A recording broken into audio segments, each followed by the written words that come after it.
Shaking the Web of Alliances, Turkey, Russia, and the West. Moderated by Mr. Darren Evans.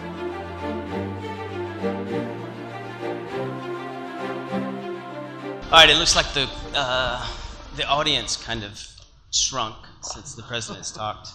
But I want to tell President Pahar, thank you for his introduction to our panel. I think he set the conditions and explained why the alliances revolving around Syria and the broader Middle East are important for Southeast Europe.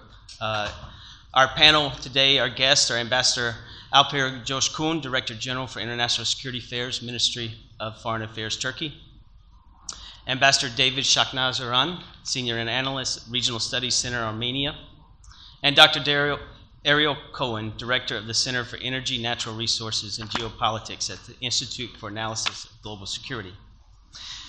With our change in time and the introduction by our Slovenian president, I think I'm just going to go straight into questioning. And the way we're going to work this, we're going to start close in with Turkey-Syria relations and their relations among the alliance, and then we'll broaden to the Middle East, South Caucasus, and then get the U.S. perspective.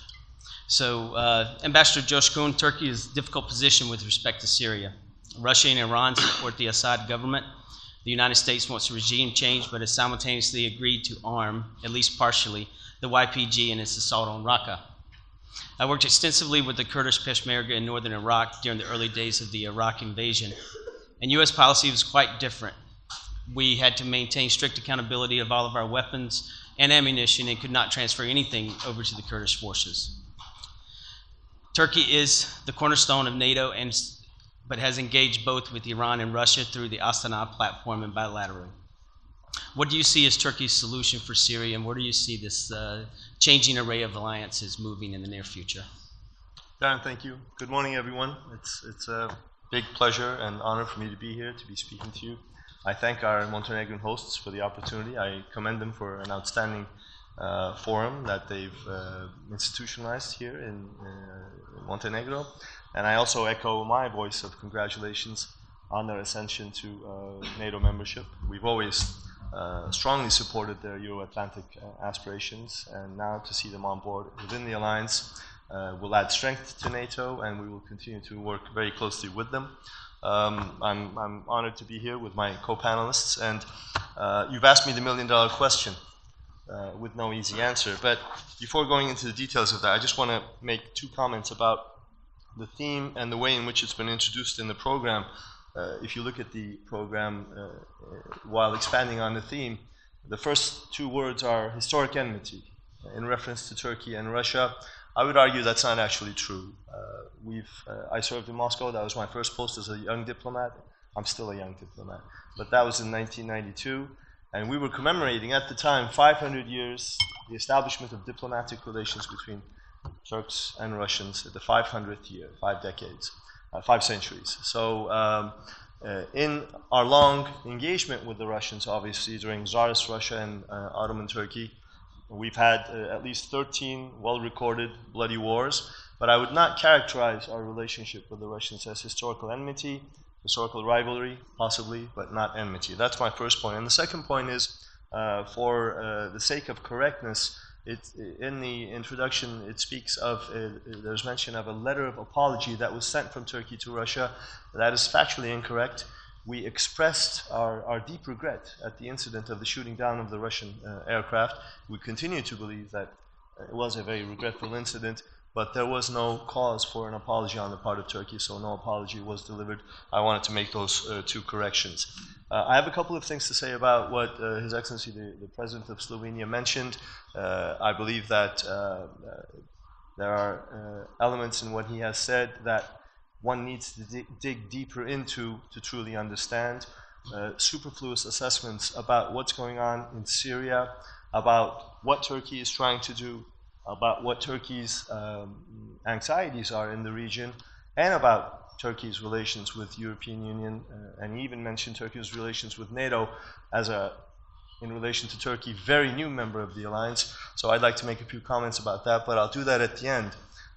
Quickly moving into the Syria issue, I want to start with some facts and figures simply to try and impress upon you why this is such a matter of grave concern to Turkey, and why, sitting at physically relative distant geographies, it is very important to understand what Turkey is faced with, what is happening in Syria, and what sorts of implications it has already had on Turkey. And to mention a couple of those numbers, I want to start from the humanitarian dimension. There are currently 3.2 million refugees in Turkey, and 2.9 million of these are Syrian. We currently host the largest refugee population in the world. We're providing them accommodation, food items, medical, educational, social services. There are currently 835,000 school-age Syrian children in Turkey. We've been able to put over 500,000 of them in schools. We provided teachers and so on, but unfortunately we don't have the capacity to provide schooling for all of them. The numbers, when you look at it from a Montenegrin perspective, I think are quite significant, greater than the population of this country in terms of school-age children that we need to care for in Turkey. 200,000 Syrian babies have been born in Turkey since 2011. New generation of Syrian babies born in Turkey. We've granted the Syrians the right to work, and to date we have spent over $26 billion, I'm including the civil society efforts in this as well, to provide care for the Syrian guests that we're hosting in Turkey. We've received a meager $526 million from the international community. So this needs to be borne in mind when making any assessment as to what's going on in Syria and implications for Turkey. And also, when one thinks about what his or her own country is doing in regard to this cause, in addition to simply talking about it in various international fora. Let's come to the security aspect, the fight against Daesh. We've already lost over 300 citizens in the last couple of years in Turkey due to Daesh attacks that you've all heard about, seen. We're taking extensive measures, first to stem the flow of foreign terrorist fighters from Syria into Turkey and onwards into Europe. We've established an extensive no-entry list, over 50,000 people. We've deported over 4,500 people from Turkey. We've established risk assessment units at airports, at ports, at bus stations, and so on, by virtue of which we have denied entry to over 4,000 people into Turkey, and we've detained about 7,000 Daesh, al-Nusra, and al-Qaeda affiliated individuals, over 3,000 of which are foreigners. We've also taken physical measures on the border between Syria and Iraq and Turkey. It's not a nice theme to talk about, but we're also building a wall there, actually, to enhance our border security. We've taken extensive measures. We've closed down a lot of border crossings and minimized them, as a result of which, in 2016 alone, we've caught over 46,000 people trying to illegally enter Turkey. 34,000 of them were foreigners from 73 different countries. The United Nations Security Council documents cite about 25,000 foreign fighters in Iraq and in Syria from over 100 countries. So the challenge is great. We're taking as many measures as we can within Turkey, but that proved to be insufficient. We were continuing to be hit by Daesh elements. They were conducting attacks from over the border into Turkey, into border towns, and which claimed a couple of lives, unfortunately. And of course, they were infiltrating Turkey and conducting terrorist activities. So last year in August, our military forces, we put boots on the ground. We went into Syria in support of the Free Syrian Army, which is a composition of the moderate opposition.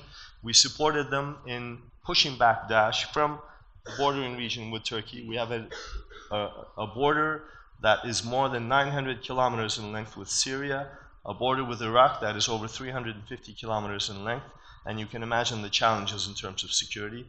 But on the Syrian front, we decided that there was no other way but to push back Daesh, and it has been successful.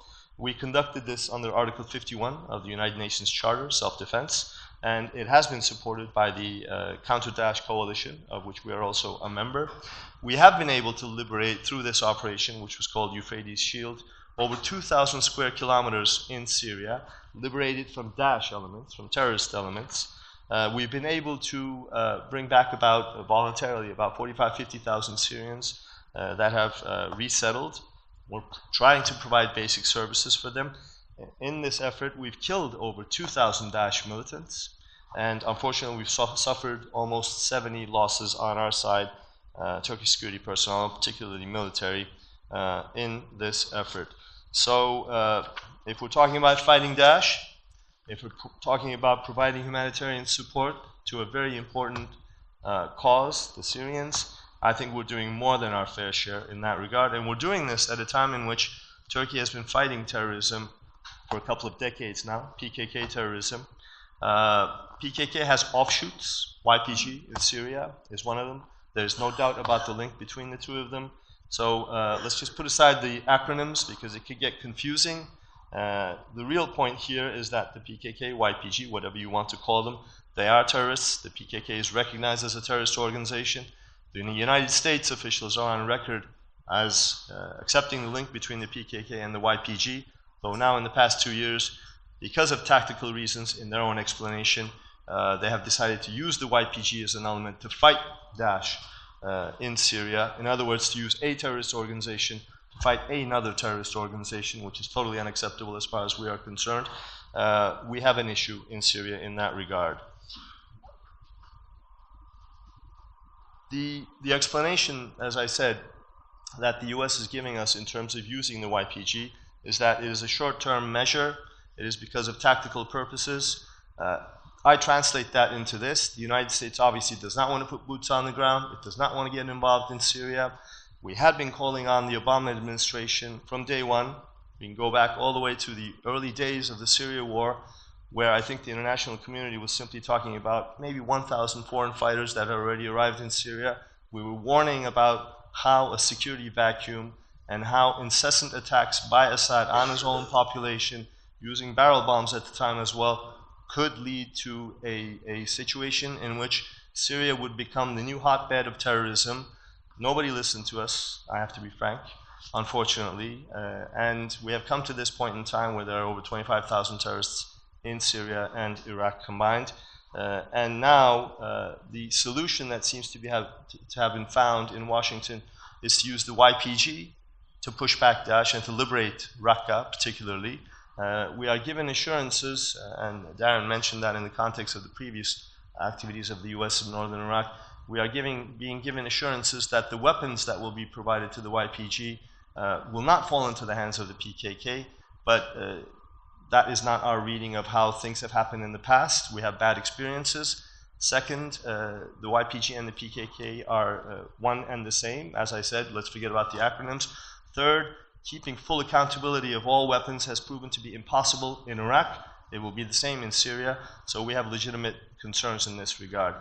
To give an example outside of this context, it's a little bit like the United States saying to Israel, look, we're going to have to arm Hezbollah because they're going to fight this terrorist organization, but don't worry, we're going to make sure that it won't hurt you. I don't think the Israelis would buy that. We don't buy it either. We are extremely worried. This will be the main message that our president will be taking to President Trump in his upcoming visit. This is a matter that is today in the headlines in each and every newspaper in Turkey. But what's more important is it is unfortunate in the minds of each and every Turkish citizen in Turkey.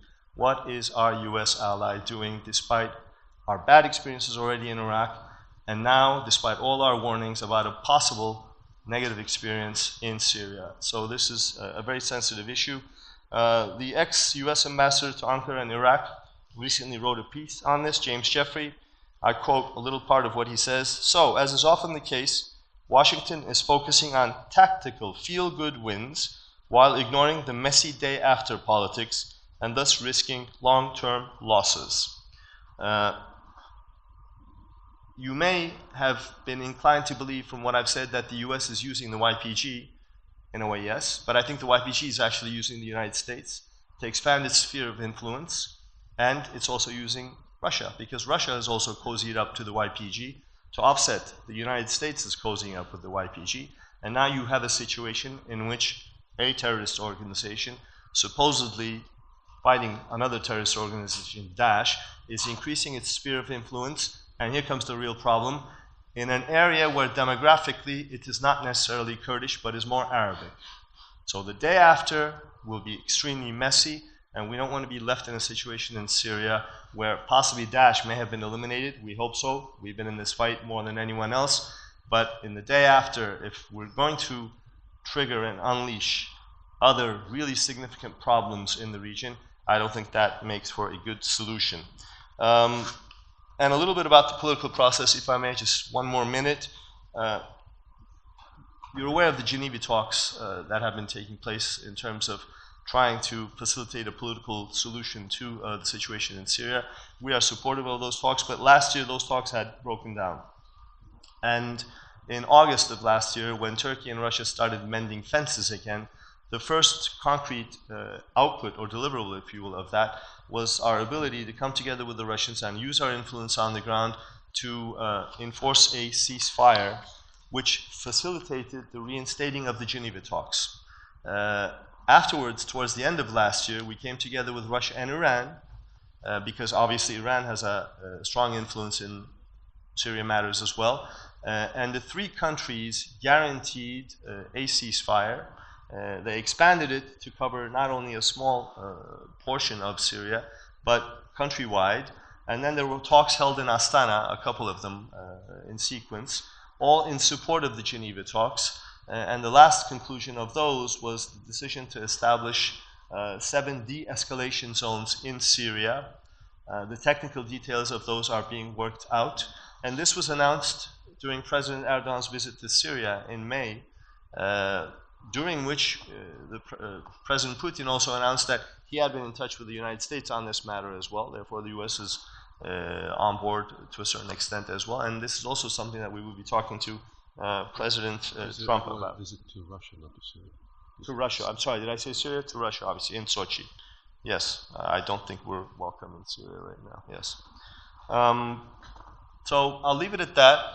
Okay. If there are any questions, maybe we can dwell in a little deeper. Oh, about the Slovenian president's comments, maybe I can do that at the very end. Okay. Okay.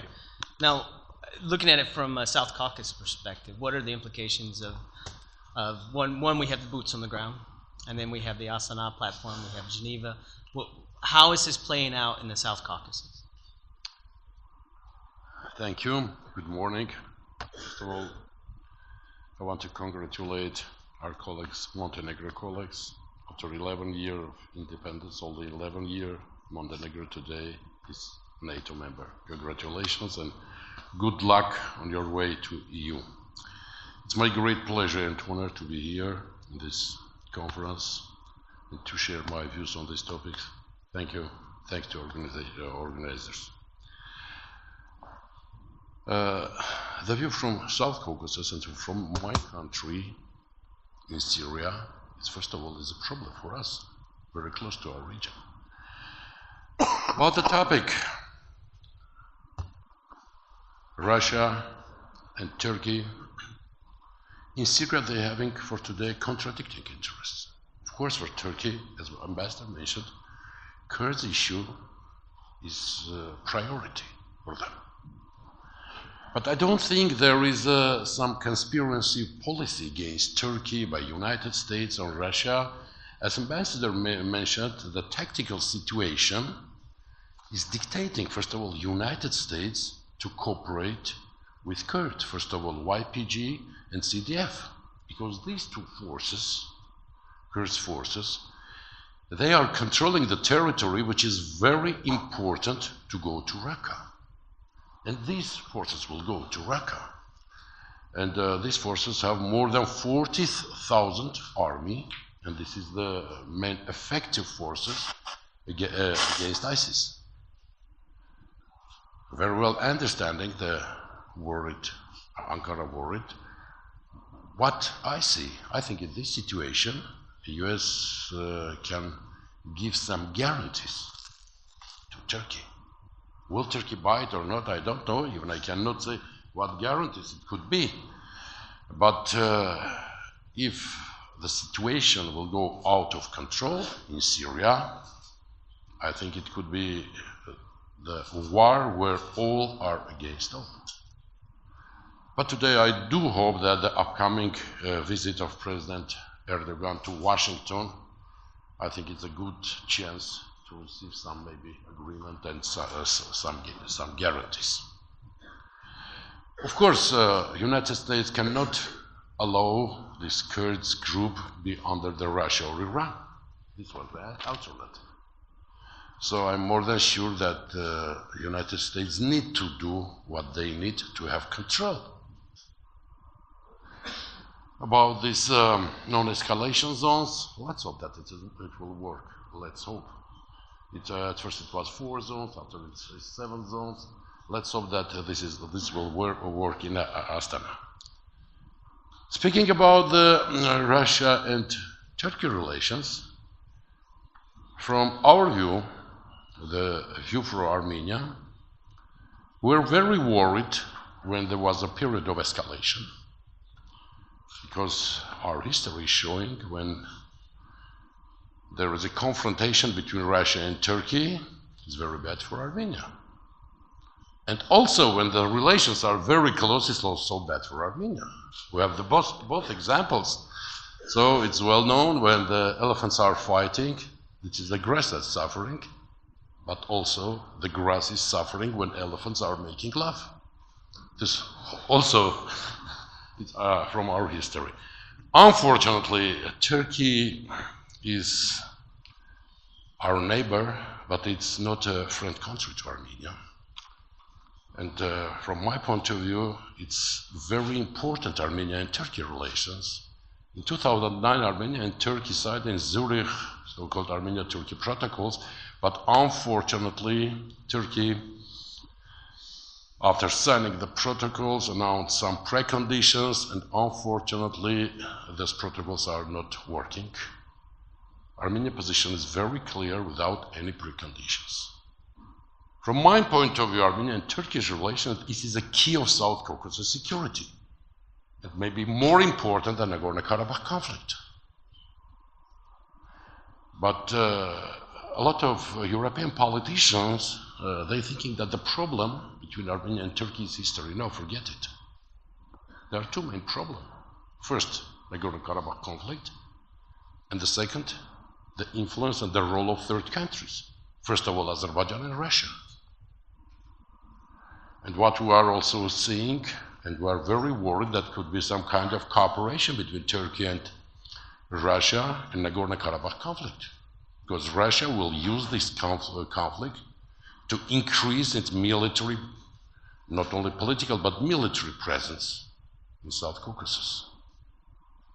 There were a couple of announcements starting from last December, Turkish officials, foreign minister, and also President Erdogan, and after the meeting with President Putin in Sochi, so that making us to be very worried.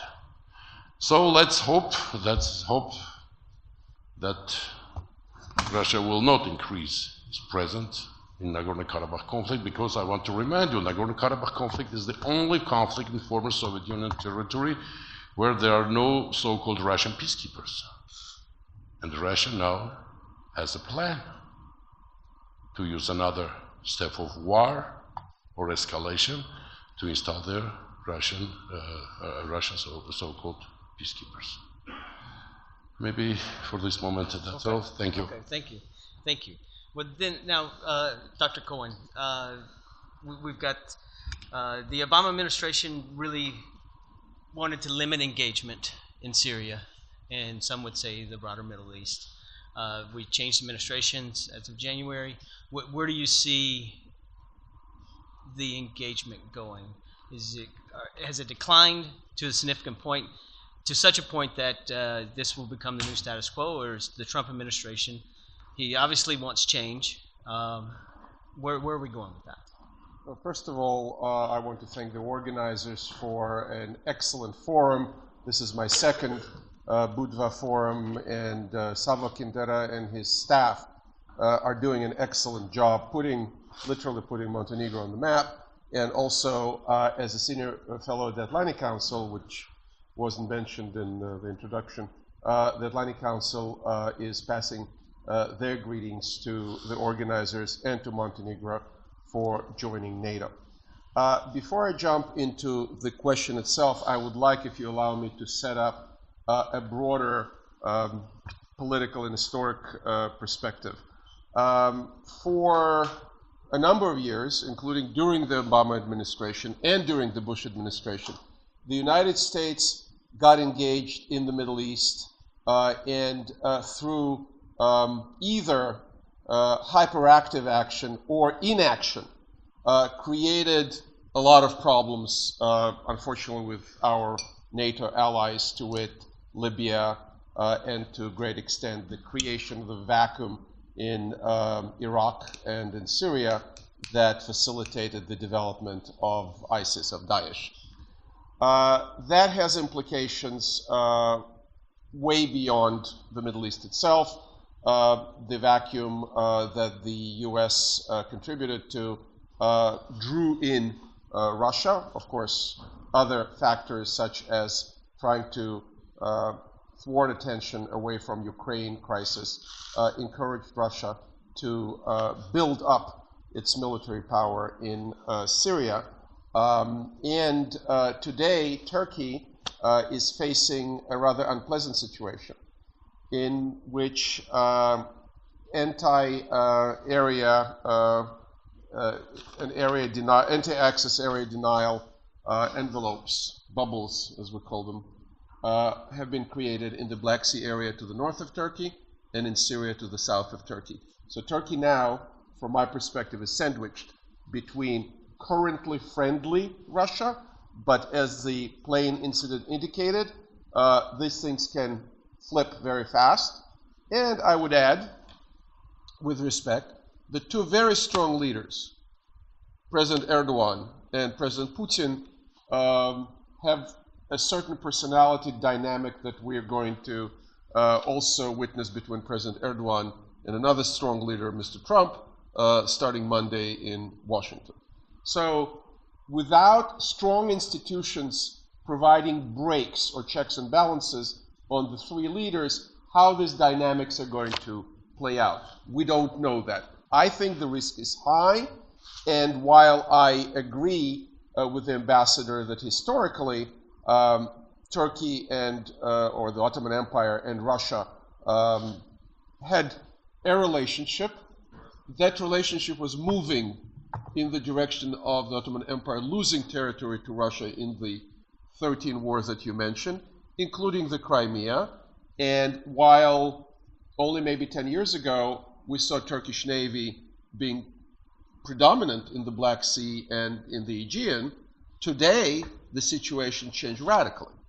You have the buildup of the Black Sea Fleet, historically the smallest Russian fleet, but now with a very clear program of adding both surface and submarine assets, massive rocket missile complexes, including the S-300, V-4, S-400, the Panzer, the SA-23, etc., which denies the Turkish Air Force and the Turkish Navy freedom of operation north of Turkey and south of Turkey in the direction of Syria. I think today, with the crisis, with the political crisis in Washington, and I'm in Washington since '92, I do not remember anything like that. I was a kid during Watergate. Maybe you can compare it with Watergate.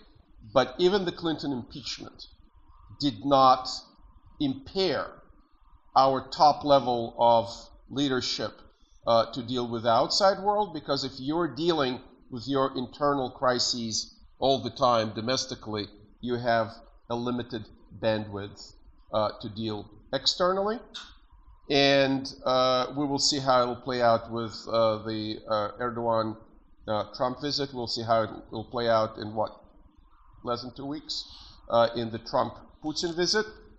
But this is a historic period where the NATO institutions, the EU institutions, the traditional friendships, such as US-Turkey, are being tried, and some would say are being frayed.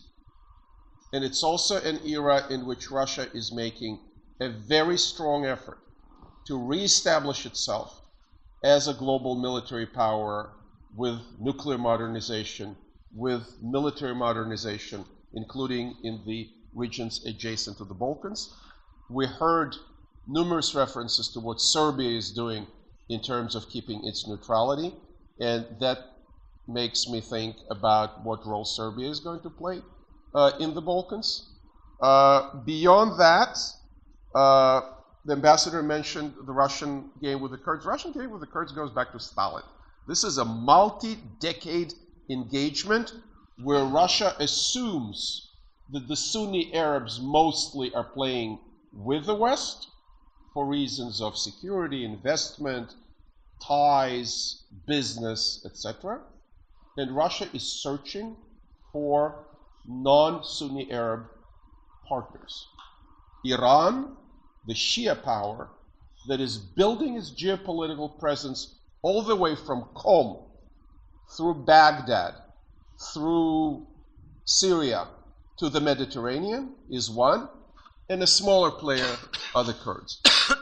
So how US and Russia are playing their Kurdish game and what Turkey is going to do about it vis-a-vis Washington and Moscow remains a very important question. To wrap it up, I'll just like to touch upon energy because we didn't touch upon energy, and energy is important. After the downing of the Sukhoi 24, the Turkish-Russian energy cooperation was put on hold for a while.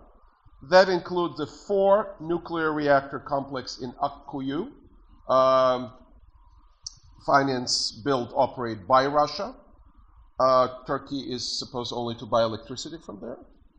And the Turkish Stream. Turkish Stream is a $30+ billion project if all 4 pipes are laid. I don't see all 4 of them laid because of the lack of resources and financial resources and because the stagnant demand in Europe. Having said that, the Turkish Stream is in direct competition with the Tap Tanap project from the Caspian, from Azerbaijan, via Georgia into Turkey and then into Greece, Albania, Italy, with the interconnectors going to Bulgaria and possibly to other countries. In that respect, from the US perspective, and I personally did a lot of work on that, my colleagues at the Atlantic Council are doing a lot of work on that, and the Obama administration with Ambassador Hochstein, we're doing a lot of work on that as well. US supports interconnectors going north and south in Europe, not just pipelines going east and west. Such interconnectors would allow delivery of gas from European hubs, including Baumgarten, and will allow pumping of natural gas, from terminals both in the north of Europe, such as Świnoujście in Poland, and as well as the projected floating regasification terminal in Croatia. By diversification, by bringing LNG, by altering sources or diversifying sources of supply of gas beyond Gazprom to the Caspian, to Algeria, Nigeria, Libya, etc., and eventually Eastern Mediterranean offshore, Egypt, the Zohr field, Israel, Leviathan, and eventually Lebanon and Syria possibly. Europe, including the southeastern Europe, the Balkans, will have multiple sources of gas, and that's a bliss. I'll stop here. Thank you. Actually, Atlantic Council just published analysis of the pipelines, which is really good. You can find it on their website. President Erdogan's been traveling a lot. He met with Putin last week, and he's meeting on Tuesday with President Trump. During his meeting with President Putin, media reports that President Erdogan stated that Russia and Turkey together can change the destiny of the region. I think it would be very interesting to get your thoughts on how the change of destiny will be presented in Washington to President Trump. Sure. Thank you. Maybe we should touch upon a little bit about the basic tenets of Turkish foreign policy. You spoke about the fact that President Erdogan has been traveling. It's true. He was in India recently. He's currently in China. From China, he will be traveling to the United States. He comes to Europe afterwards to the NATO summit, where he'll be meeting his NATO allies. And concurrently, he will be meeting with the leaders of the European Union. Our Prime Minister was recently in the United Kingdom for the Somalia conference. My Foreign Minister was here a couple of days ago. I'm simply citing these examples to illustrate the variety and the depth of the way in which Turkish foreign policy is being implemented. You know, at times, the Slovenian president, one of the issues that he mentioned that I want to react upon was he spoke of a possible axis between Russia, Iran, and Turkey. You know, I think one has to take a step back. First of all, let's put some facts on the ground. Turkey's been a member of NATO for over 50 years now. We recently commemorated 55 years. We're a founding member of many European institutions. We've signed an agreement with the European Union all the way back in 1963, which envisaged full membership. As difficult as the process is, we are still on that track. In the words of our president, in the words of the government, in the words of every official in Turkey, it continues to be a strategic priority for us. This is not to diminish the difficulties that we have in the process, but I think everybody really needs to also look internally a little bit. The Slovenian president made an interesting comment. He said that the future of Turkey's relations with the European Union and NATO, he said, will hinge on the Kurdish issue. I fail to understand the logic of that. I think it's a very superfluous assessment and extremely misguided, with all due respect, because first of all, as I said, we were one of the strongest supporters of Slovenia's ascension to NATO. We've been there for over 50 years. We are one of the countries that fought the Cold War, and we are one of the countries that paved the way for Slovenia's membership into the alliance. Therefore, I doubt that our relationship with NATO and the future of it is something that needs to be debated, particularly on the part of Slovenia. In terms of our relationship with the European Union, we have lost confidence in the process in Turkey, and that is one of the biggest problems. He mentioned human rights issues and so on. Let's take those as current challenges that we need to deal with, and I think we need to sit and talk about all of them, and we have our answers, but we need to sit down and talk about those. There's no problem. We're not shying away from that. But has the EU, even when they were praising Turkey, when we had these signs of display in the European Parliament, everybody voting with a yes to Turkey being a candidate for full membership to the European Union, has that process gone great? Has the EU really delivered on its promises? Why is it that of the 35 chapters that we need to debate with the European Union, we've only been able to open 16, we've only been able to close temporarily 1? What about all the political blockages that have not been subjected to other candidates to European Union full membership? As far as Turkey is concerned, they may have issues to raise, and we're ready to talk about those, but the point here is there are two sides to the coin. And in the words of my Prime Minister yesterday, in the aftermath of the referendum, during which we had difficulties with our European friends, significant difficulties in terms of the constraints they put on us to outreach to the Turkish voters in Europe, in the aftermath of the referendum, we're ready to open a new page with the European Union, sit down and make sober decisions, and take forward this progress, this relationship as it should be. So references to axes and talking about the Kurdish issue, as the Slovenian president did, and my good colleague here also referred to that. Let's make a clarification here. As far as Syria is concerned, our problem is not with the Kurds. As far as the Kurds per se are concerned, we have no problem.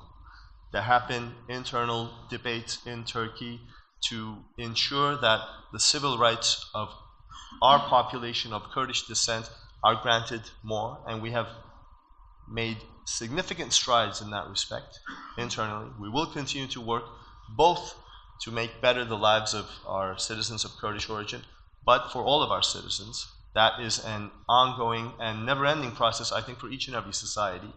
But the problem in Syria is we should not depict the YPG simply as the Kurds. Yes, predominantly the Syrian Democratic Forces, as they are called, of which the YPG is the main component. The YPG is composed of people of Kurdish origin, but we don't have a problem with them because of that. Our problem is because they are actually affiliated to the PKK, which again is an ethnic-based if you will, terrorist organization. That is why we have a problem with the YPG, not simply because of the fact that they are Kurdish. In terms of our relationship with Russia, changing the destiny, I cited the efforts that Turkey has been undertaking together with Iran and with Russia in Syria as examples of how, despite the fact that there are many aspects of both Russia's and Iran's policies in the region and within Syria with which we totally disagree. For example, sectarianism being advocated on the part of Iran, we reject that. It is a bad, bad, bad recipe for the region. Russia's support for Assad, we don't support that. But in any case, to the extent that by partnering with them, we can help establish an atmosphere conducive to furthering the political process in Geneva. In other words, strengthening the ceasefire, allowing for the opposition to come together, and the Assad regime, and the other international parties that are interested in the process, under the auspices of the United Nations, to lay the ground for a political solution. We will work with Russia and Iran, just as the United States is. That is not to say that we're establishing an axis. And I think if in our cooperation with Russia on this particular matter, with the support of Iran to the extent that they do provide it, with all the caveats that I just mentioned, with all the difficulties that I mentioned, if we are actually able to lay the ground for a political solution in Syria in the coming years, I think we will have changed the destiny of the region, because the other scenario in which it continues to act as a theater for foreign terrorist fighters in the way that it does, in which civilians are attacked with chemical weapons and so on, that is a much worse scenario. So that's how I would read changing the destiny of the region. And obviously, the only way in which we can do that truly successfully and sustainably is if we have the United States and our allies on board in the whole process. Yeah, very pragmatic approach. David, Dr. Cohen mentioned the growing influence of Iran emanated from Tehran through Baghdad and now into Syria. Can you give some perspective on that? How far would Iran go? Iran is a very important player, first of all in Syria. And as Ambassador mentioned, now there is cooperation, Russia, Turkey, Syria, but there are a lot of problems between these countries, between these capitals. Tactical problems, of course. But without Iranian support and cooperation with Iran, I don't think that it's possible to solve this, to find a solution, even a temporary solution of the situation in Syria. The same I can say that in our region also, Iran is a very important player in South Caucasus. But I think Iran is playing a stabilization role in South Caucasus. And even in South Caucasus, I've seen some dimensions the Russia and Iran interests are contradicting to each other. I'm not speaking about on oil and gas, also security issues. So my country's relations with Iran are developing, growing up, and not only in economy, but also on security dimension also. So I don't believe that the situation in Syria will be settled soon. But what the ambassador says, it certainly will be very good and very effective if these three countries, so some maybe also United States, will cooperate to solve, not to solve, even to have some control on situation in Syria, because in other case it can blow all the region, wider region also. And I really understand Turkey interest, their worries, and as I once mentioned, from my point of view, this upcoming meeting in Washington, Turkey and American president, it could be a key point in the Syria problem. Once more, I want to underline, Turkey needs some guarantees, real guarantees that Ankara can buy. what was announced yesterday by your Prime Minister from London, that Kurdish military forces, YPG and CDF, they will not stay in Raqqa. My feeling was that it's not enough for Raqqa. Just yesterday's information. We've been given similar promises in the past in Manbij and so on. You need something more to be able to buy it, I think. That's why I think this upcoming meeting will be the key point. Let's hope. Right. Now, Dr. Cohen, Turkey seems to be taking a very pragmatic approach. We know the growing influence of Iran, as you pointed out. How is the Trump administration going to react to that pragmatic approach? Or will they accept it and also find a pragmatic approach to just let's stabilize the situation and allow a political process to begin? Or will it just be passed to the Pentagon and the military planners for a solution? Well, as I think the ambassador mentioned, there was little appetite during the Obama years to put boots on the ground in Syria. Moreover, when the red lines were drawn on chemical weapons, then Mr. Putin provided an out for Mr. Obama to climb over the tree with a famous op-ed in the New York Times, and U.S. accepted the pathway to getting rid of chemical weapons. Lo and behold, the Syrians lied. They did not get rid of chemical weapons, and they used the chemical weapons. So to what extent the U.S. is willing to trust the Syrians to comply, and to what extent the U.S. is going to accept the continuation of Assad regime, I think this is something Mr. Trump and Mr. Erdogan are going to discuss between themselves. What is the pathway forward with or without Assad? There's a lot of signaling from Russia that Russia is not wedded, not committed to continuation of Mr. Assad in power if an acceptable solution is found. The Iranian position is different. The Iranians are staunchly committed to continuation of the Assad regime. And the other question is, what is the Russian ask? What do the Russians want in Syria? Do they want the continuation of the Alawite-dominated regime with or without Assad? Or they want just to focus on the base and the bubble around Tartus and Latakia with a base of the Russian Navy and some anti-air assets. That discussion is not happening right now. It's too early for that discussion. What is the Turkish ask? The cessation of support of YPG, as we heard, but also the Erdogan administration was adamant that the U.S. will extradite to Turkey Fethullah Gulen. And that is a very sensitive subject. I think we saw the publications around General Flynn and his engagement.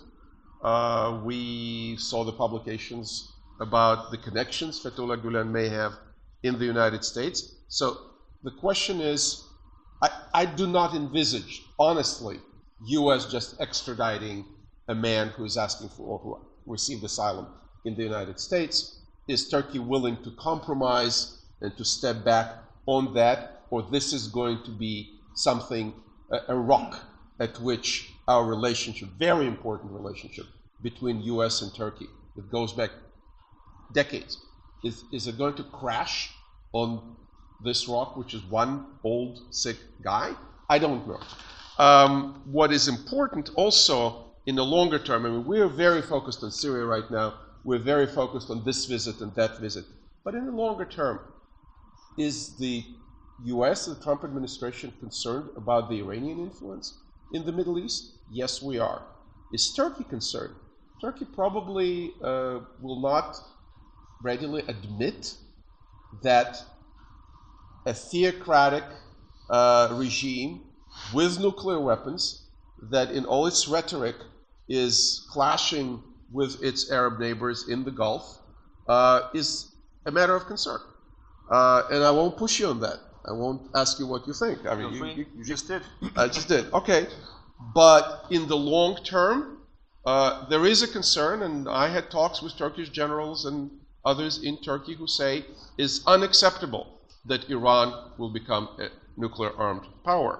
So in that respect, I think the Turkish political leadership, the Turkish military leadership will think to what extent they want to increase the friction with the United States and to what extent we need to think long-term about our strategic cooperation on this and other issues. Okay. We're running short on time. Do you want to take a quick response to that, or we move on to the questions? Questions are so simple, they only merit quick responses. I'd love to say, but that's not the case. As far as Iran is concerned, I think it's important to understand that we respect Iran, just as we respect Russia. They are a reality in the region, as is Russia. And for centuries now, we've learned to deal with each other, them with us with them. And in fact, our border with Iran has been one of the most safest and let me say, saying safest is not absolutely correct, but there has been no contention on the border between the two countries. So that is very precious in our part of the world. That said, we openly voice our worries, and I just did before you asked that question, about sectarian attitudes in our part of the world. We think that that is a disastrous recipe for the region. As far as Iran going nuclear is concerned, I think Turkey is on record in terms of adamantly defending, as foreseen within the NPT, the right of each and every nation, including of Iran, to use nuclear energy for civilian purposes. But at the same time, we are also being a party to all of the non-proliferation agreements globally, and also advocating a nuclear-free zone in the Middle East, which entails everyone that is physically in the Middle East. Obviously, our preference is that no other country, including Iran, breaks the bubble in this regard and goes nuclear. So we're quite clear on these two issues, and I don't think anybody in Turkey would shy away from making that point. But this is not to say that we are in an animus feeling of enmity toward Iran. No, that was maybe the same point that I made as far as Russia is concerned. Thank you. Okay. Yes. Just a remark. Dr. Cohen mentioned that for Russia, the Assad regime is not a priority. I completely agree. It's not a priority for them, but I think for Russia, Syria is first of all is a tool to reach a big deal with West, first of all with the United States, something like Yalta II. This is Kremlin's dream. And we know after Ukraine, Russia came to Syria, and now I'm more than sure that in Kremlin they are thinking to find some exit strategy from Syria. Where they will go, let's see. Maybe toward the real. But still, Russia's dream is Yalta II, a new big deal. Let's hope that it will be impossible, because Russia today is really a threat. Madam Hidashel's question, previous session, it's really a threat. I want to remind you, just speaking about the Russia and dialogue with Russia. In 1986, President Reagan, after his meeting in Reykjavik with Gorbachev, he wrote a letter to Prime Minister Thatcher, and in that letter he wrote, Russians don't want to fight. They want to win, threatening with nuclear weapons. I think still this formula is completely working. And what's showing Russia's diplomatic history, any compromise for West, for Russia, is a message that the West is weak. Same we saw recently in Syria. Before the chemical attack, just a couple of days before that, U.S. State Secretary, U.S. representative in the United Nations, they announced that the Assad, even they are ready to work in Syria and cooperate even with existing Assad regime. And we saw what was a couple of days later, it was a chemical attack. But what happened in April 7, when the United States, that Tomahawk strike, I think this has changed the situation, completely changed the situation, because Russia has no move, no real answer to that.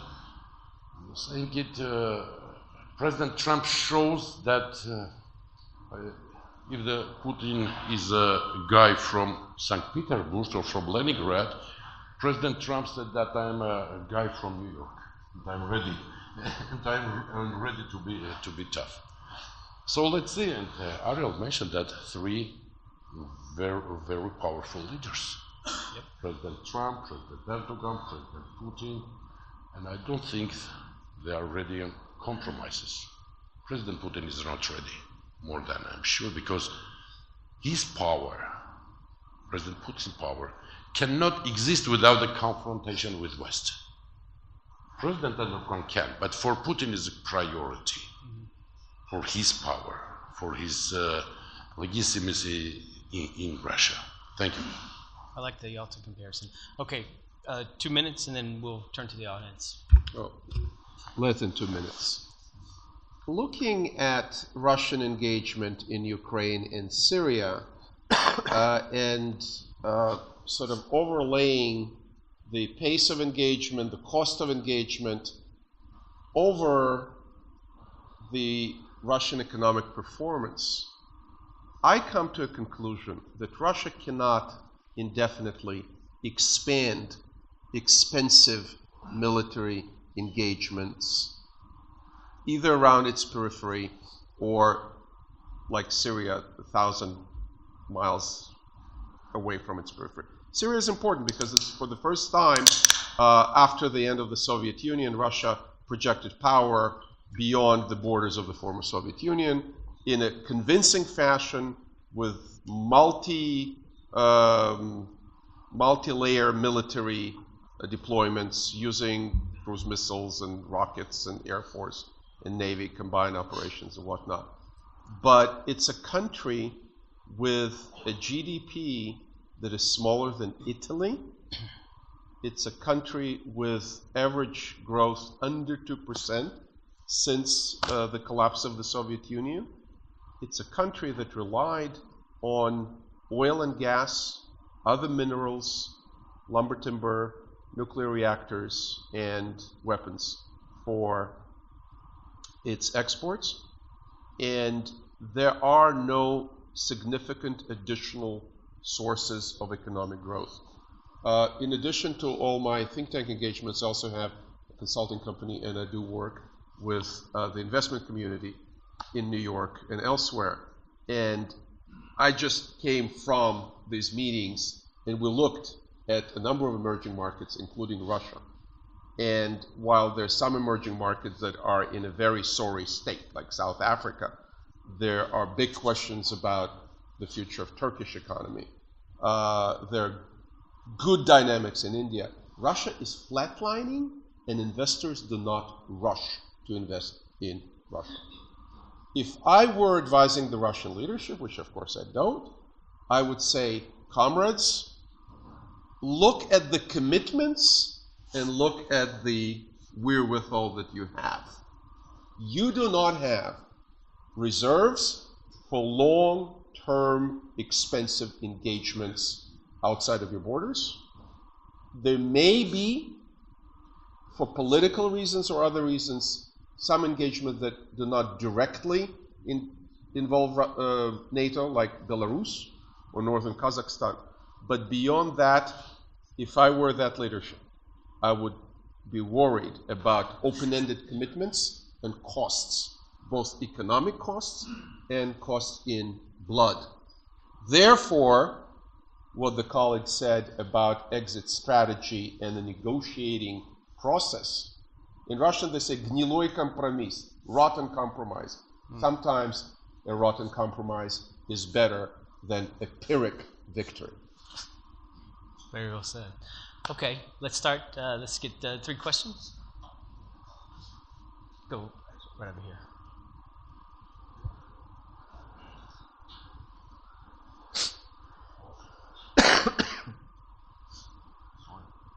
Paul Schwartz with CSIS.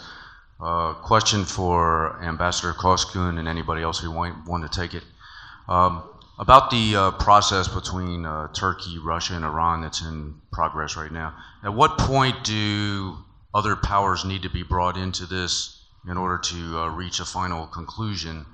And I'll ask you this, whether you may not be able to answer it, is what do you see as the parameters of a solution that would be acceptable to all three of these countries? Thank you. Okay, let's take the lady here. You.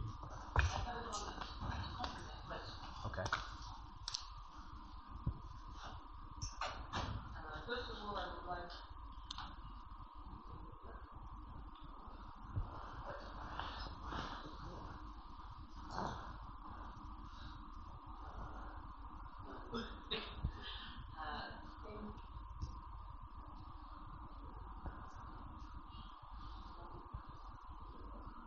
It's working. Thank you very much for the most exciting presentations. I really enjoy this panel. I have a comment about, since our panel is about alliances, I have a comment about the Russia-Turkey alliance. I never believed in the Russia-Turkey strategic partnership for one simple reason, because we are geopolitical rivals, and our relations were getting better only when Russia and Turkey were dissatisfied with the West. That's the only reason. But our regional strategies are guided by the opposite goals. There have been many ups and downs in our relations, and there will be many ups and downs. Let's face the truth. The second reason is that relations between two big countries like Turkey and Russia cannot be based on personal relations between two leaders. In particular, if both leaders are portraying themselves as strong-hand politicians, because strong politicians are not supposed to make concessions. And the most evident, the most telling evidence to this fact is the downing of the Russian jet. This is the bad news.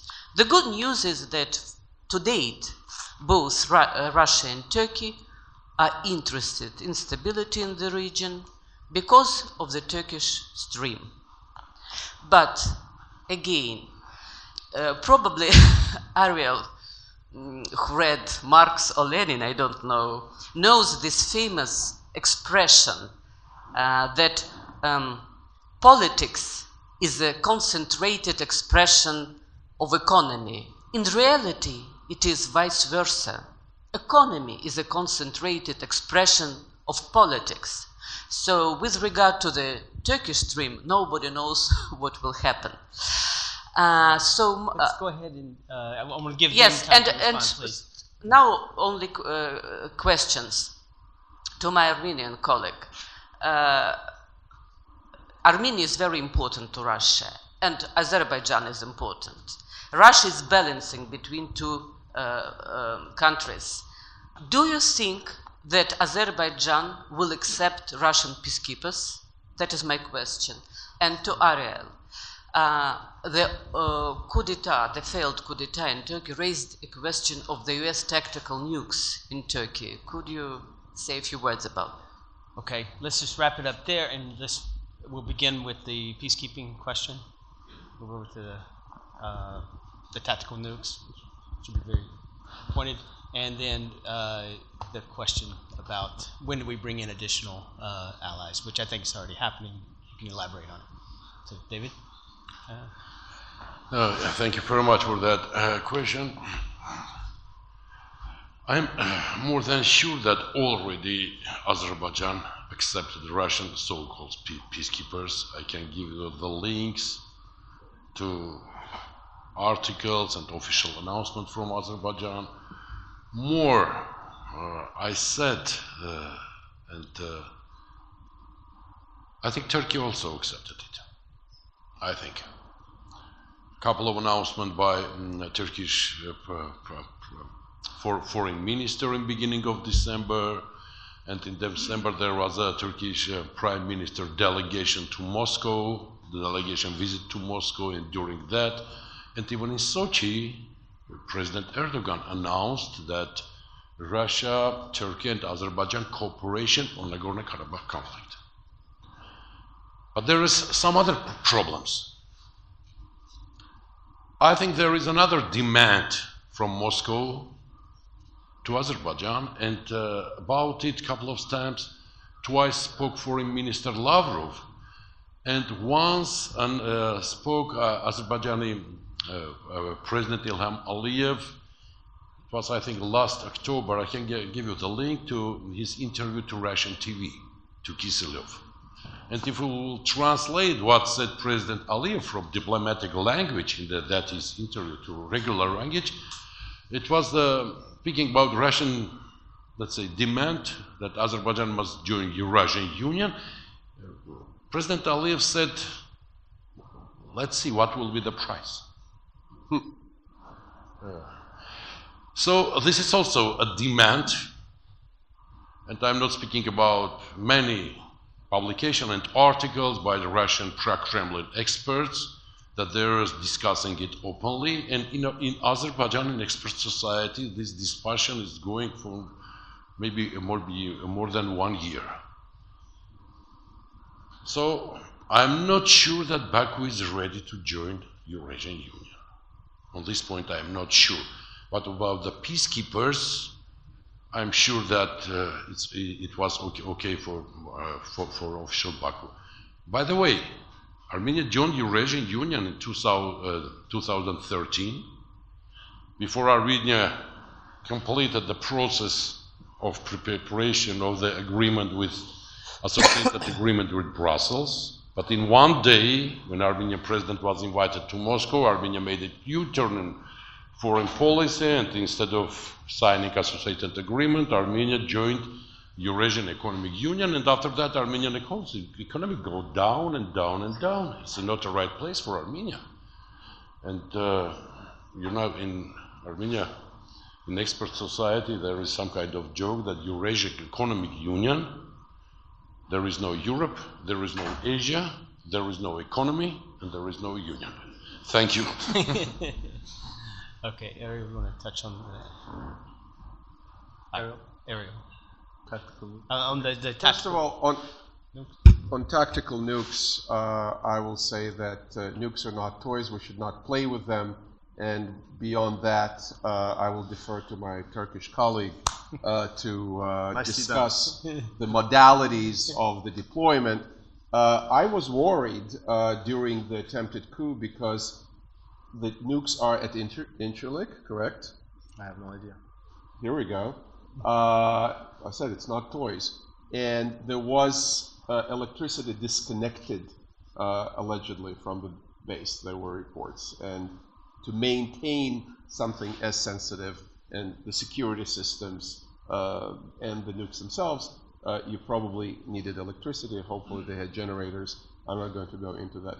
But more broadly, I think we see here the emergence of understanding that on the one hand there are compelling interests in energy, in security, in mutual anti-Western feelings between Russia and Turkey. But I would tend to agree with Dr. Nadezhda Arbatova that the historic track record suggests that the competing dynamics between the Ottoman Empire and the Romanov Empire, thank God, Atatürk, Turkey, and the Soviet Union never came to blows. There was a Cold War, but there was never a hot war between Turkish Republic and the USSR. But the areas where Russia and Turkey compete is the Caucasus and the Turkish-Azerbaijan relations that I think you did not mention is a strong relation. I do not buy this happy talk about one nation, two governments. It's more complicated than that. Azerbaijani elite and the rulers are staunchly secular. Turkish elite and rulers these days, not so much. But the connection, the linguistic, the ethnic connection is strong, and the interest of Turkey to have a strong ally and a source of energy on the Caspian.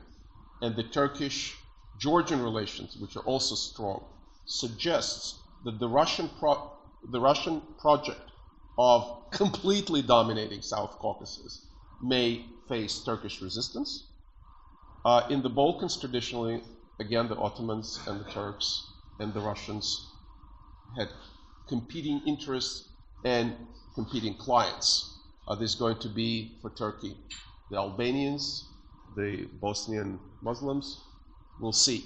But for Russia, engagement with Serbia clearly is a move on the chessboard to have presence in the Balkans. I do not see it right now as something that is wrought with a hot conflict, but that competition, as well as the European interest in the Balkans, which also goes back hundreds of years, this competition existed for hundreds of years and will continue to exist for the foreseeable future. Okay, Alper? Last comment. Yes. Thank you. I'm sure everyone's hungry. Or is it coffee time or lunchtime? It's coffee time, but Coffee time. we're gonna end with your statements on. Very quickly, our colleague from the CSIS, we've invited the United States from day one. I'm not sure if they were represented in the first meeting by virtue of their own choice, but after the U.S. ambassador to Kazakhstan was there. I don't know if he was in the first meeting, but afterwards they did participate. As I said, look, as far as Turkey is concerned, each and every problem that we may have in our region or beyond, we need to solve it first and foremost with our allies. It's the United States that needs to engage as a global actor, as the superpower that it is, and with whom we need to sit down and find solutions. They're the first address, obviously, for us. But you can't continuously knock on a door and not get a response. Things are happening. Syria is happening. I'm talking about 3 million refugees in Turkey, and with all the implications, security first and foremost. So you coined it as practical solutions, but they're not. I think practical does a disservice to the true nature of what Russia and Iran can bring in terms of, if they're sincere, if they really want to do so, in terms of bringing a viable solution to the region. Do they want to? I don't know. We will see. But they are the ones that can make a difference. And to the extent that the U.S. wants to actually be involved and support the process, without using terrorists, preferably, obviously we need them on board. And that is a point that my president will be making in the United States. Now, what kind of a solution might be acceptable to all? I don't know. We see diverging opinions voiced. We see diverging interests. We see oscillations in positions on issues, including in the United States. I think you mentioned the position that the U.S. took just before the chemical attack, that they were ready to work with the Assad regime, and then all of a sudden they changed it. NATO is obsolete. It is no longer obsolete. So we don't know. But as far as Turkey is concerned, from day one, since the outbreak of the Syrian crisis, our criteria for a solution, as far as we are concerned, were very clear. They continue to be the same. Preserving the territorial integrity of Syria. We have no ambitions in Syria. All we need is a stable and secure Syria without any terrorist actors on the ground, and it will be up to them, once the ground is laid for an atmosphere conducive to it, to make a democratic decision on how they want their internal structure to be. But in any case, the territorial integrity is something that we are very strongly and adamantly supporting, because as far as Turkey is concerned, to the extent that we have safe and secure regions surrounding us, the economic potential of Turkey requires that. And furthering our interests simply requires peace and tranquility in our region. And we have very little of that right now. So that is our objective as far as Syria is concerned. Can I just make 2 more points, if you don't mind? On Turkish Stream, that is a Russian project. They coined it Turkish Stream, which was a very smart marketing, if you will, strategy, if I can be blunt about it. But to the extent that the Russians invested and they bring it to Turkish territory, we're providing access through Turkey to Europe, whether it will be 1 or 4 pipelines. Again, I think the market realities will determine that. We're simply facilitating the passage of that, but TANAP's very different. TANAP is our baby. Turkish Petroleum is the second biggest investor upstream in Caspian gas after British Petroleum. We have stakes in all of the pipeline structures coming into Turkey, primarily also in the part of the pipeline that will be going through Turkey, TANAP. Therefore, that is our baby. I don't think it's a right comparison. Our priority, obviously, and our interests and our money is with TANAP.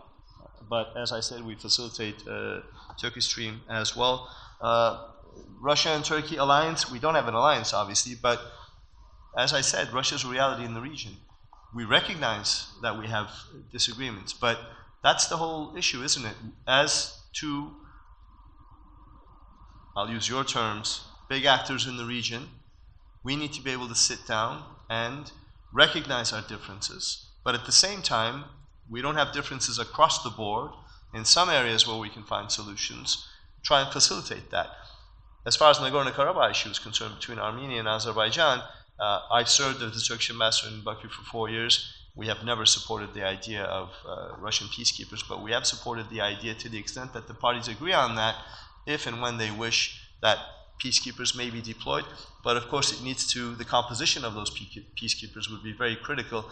And the good ambassador mentioned the fact that among all of the so-called frozen conflicts, this is the one and only one where we don't have Russian peacekeepers.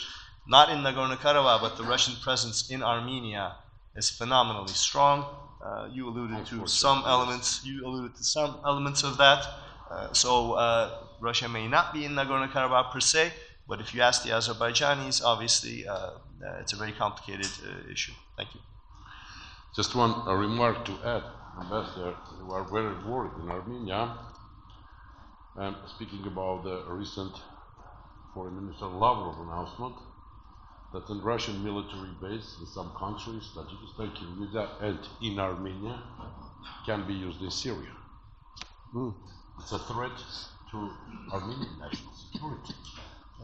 And we, I'm more than sure, and our government also, were very worried. A couple of days, 1 week ago was this announcement. The best I want to say that in Armenia, it doesn't matter opposition or government, we're interested to have Turkey as a neighbor, stable and predictable. That's what I said in Turkish press and CNN. So, all right, like most of like all of the panels, they could go on forever. But I hope it was worth missing your coffee break. The presidents did mess up our timeline, but thank you for the questions and appreciate your attendance.